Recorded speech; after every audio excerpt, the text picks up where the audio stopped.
Hello again, it's Ian Matthews and this is Tango Tasters. Today we're going to be talking about portable network graphics files, which outside of its quite difficult terminology is really just a PNG file. Similar to a JPEG, another type of image file, PNGs work really well within Tango because effectively they have no background to them, it's just the image itself. And that's great if you're trying to create a scene. So to give you an example of that, I'm going to show you a scene that I've built up. I go into Tango, I've got a white background, and on content, file, and on the desktop, I just go to there, I've got some images. I have a sofa, two dogs, and a basket. The picture of the sofa is a JPEG, it's just a normal image file, it has a kind of border around it. If I press and hold on this and set this as my background, you can see it's going to jump up, and I've got a picture of this sofa.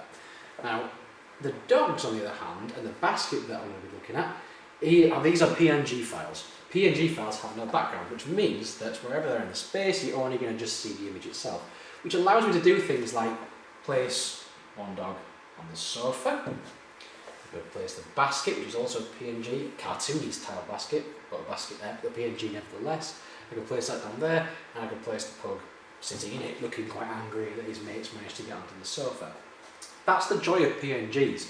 You can create lovely little scenes out of what you've got available because you don't have to worry about the borders that surround them. And if you search for them as pug or dog or basket, PNG, in any sort of search engine, you should be able to bring back files that allow you to do just this.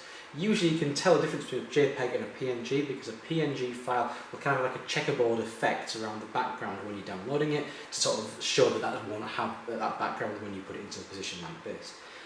There are some sessions that I've created on the cloud that kind of use this style to give you a sense of Red Riding Hood, for example, moving through the forest. And it's worth checking them out to try and get a flavour of how you too could use PNGs in your lessons.